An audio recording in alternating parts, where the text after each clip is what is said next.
Hello there, people of the internet. I just made a video talking about the M1 Grand, however it is you feel like pronouncing that.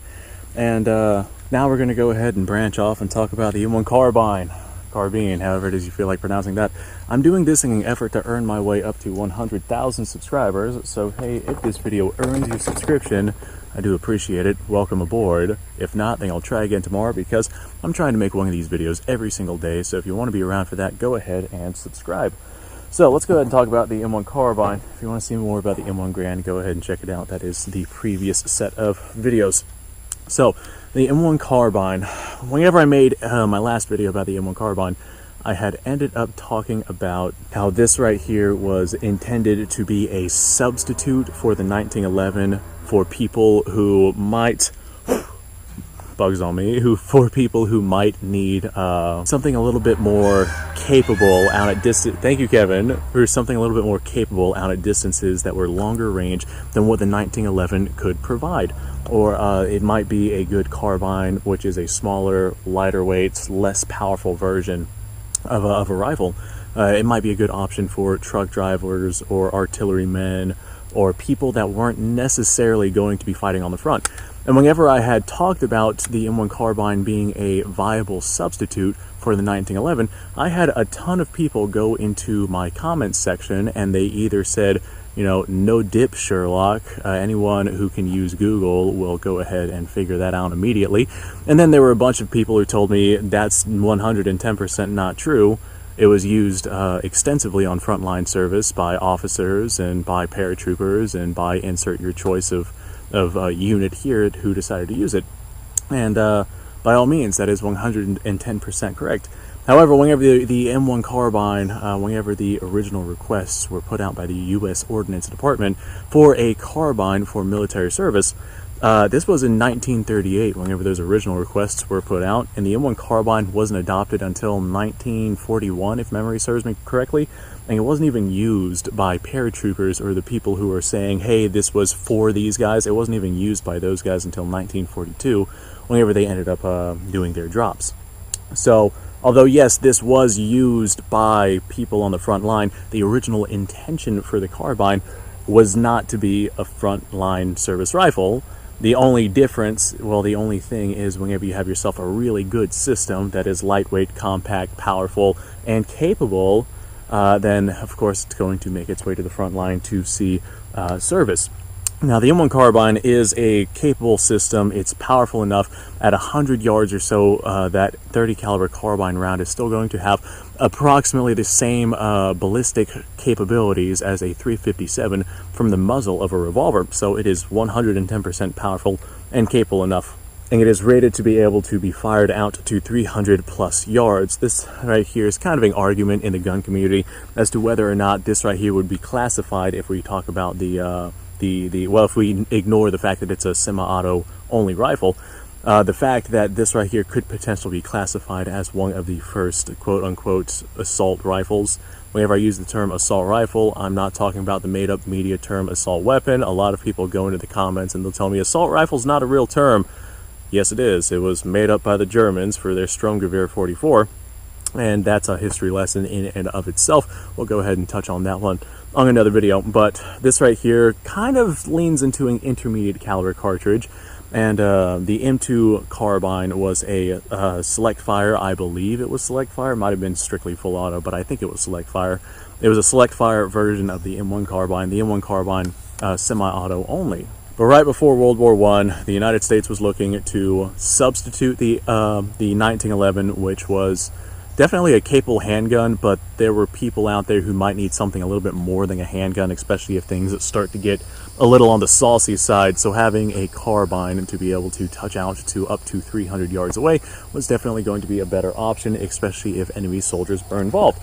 Now, if you were a truck driver or an artilleryman or something, you know, your job was not directly fighting on the front lines, getting something full power like a 30-06 M1 Grand probably was not going to be ideal. Getting in and out of trucks all day or moving cargo or dealing with heavy equipment and whatnot, and having something like this strapped to you all day long, this is not going to be an ideal setup, and that is kind of where the carbine comes in. Now, of course, these right here made fantastic paratroop rifles. I don't think that the folding stock versions actually saw use in the Second World War, but there is a paratroop version that has a folding stock on it. Like I said, I don't know if it actually saw use in the Second World War or not.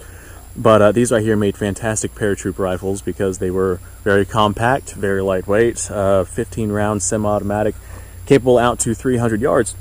This right here was very much an ideal firearm for the paratroop forces in the Second World War.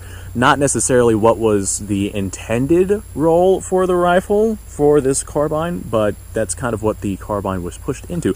Now, of course, officers and commanders and whatnot would also use this carbine because these people would not be fighting on the front line with their soldiers who are using the M1 Grands. Those guys would be focused more on barking orders and guiding their forces and whatnot.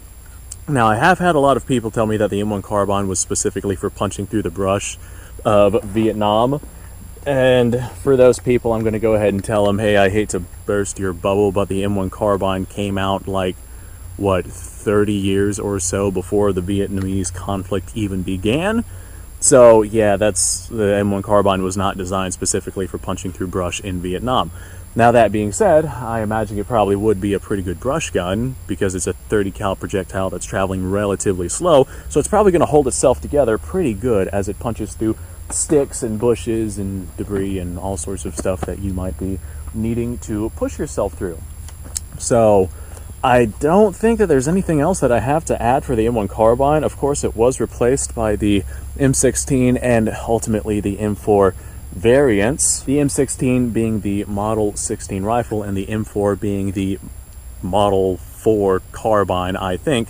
The M1 carbine being the first variant, the M2 carbine being a select fire, I believe, version of the M1 carbine, the M3 carbine, I can't remember, I think it was a training rifle or something like that, and the M4 carbine being a variation of the AR platform. But the M1 carbine saw use in the Second World War extensively. It saw use in Korea extensively, even though the Korean conflict is something that has basically been lost to the American public, despite the fact that it very much was a legitimate, extensive conflict, and we're still having repercussions for that conflict with North and South Korea to this day.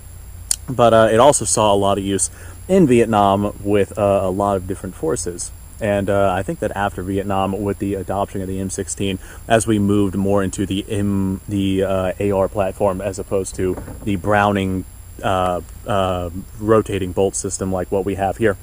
Now, of course, this right here was not made by, I said Browning, Garand's rotating bolt system like what we have here. This right here, obviously not a Garand design. This right here, I think, was designed by a man by the name of Carbine Williams, but it is clear that he took inspiration from that system that the M1 Grand was using. The gas system is going to be different. This right here actually operates off of a, looks like I got a bit of a sunburn going on, operates off of a gas tappet system, which is different than the operating rod that the M1 Grand uses. Now, one of the things I really don't like about this system is that if you use corrosive ammo, you cannot clean that gas system out very easily. If you do, then the little gas tappet piston, it's held in with a lock nut, and if you take that lock nut off, then you have to replace that lock nut, and getting replacements for that is not great.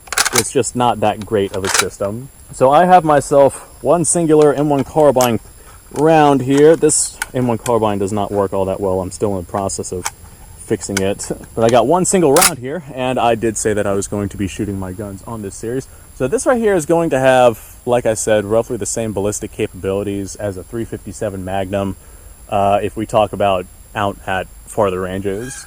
Let's send around here. Kevin's freaking out. Let's send around here. I don't know what I'm going to shoot at. I guess I'm just going to go for like let's do the room of the car over there. All right, yep, and there's our issue there. I got to replace the extractor inside of this thing. Ooh, that's toasty. We're gonna set that down right there. Hopefully you guys learned something about the M1 Carbine. If you did, fantastic. If not, and you just enjoyed watching the video, then that's great, because I enjoyed making it. Hopefully this earned your subscription. If it did not earn your subscription, then I'll have to go ahead and I'll try again tomorrow. So all of that being said, thanks for watching, folks. I do appreciate your time. Like, subscribe, share. Description below has a link to all sorts of stuff. Go check it out. You guys go off, have yourself a fantastic day. I'll see you guys on the next video.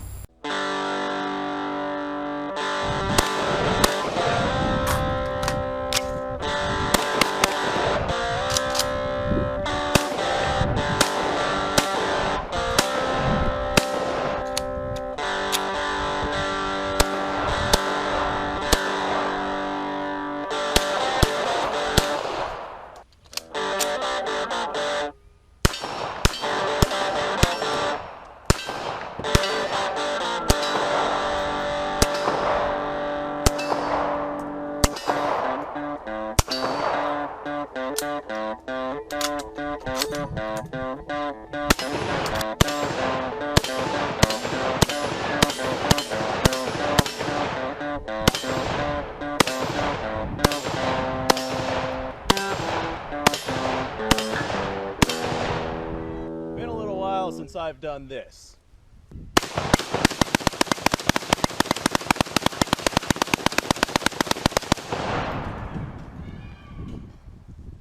Bonnie and Clyde be damned.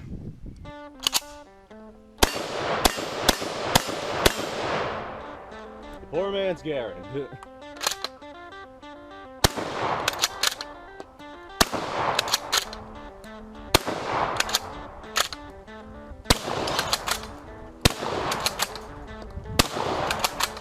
It's a shame that bolt action shotguns aren't more mainstream.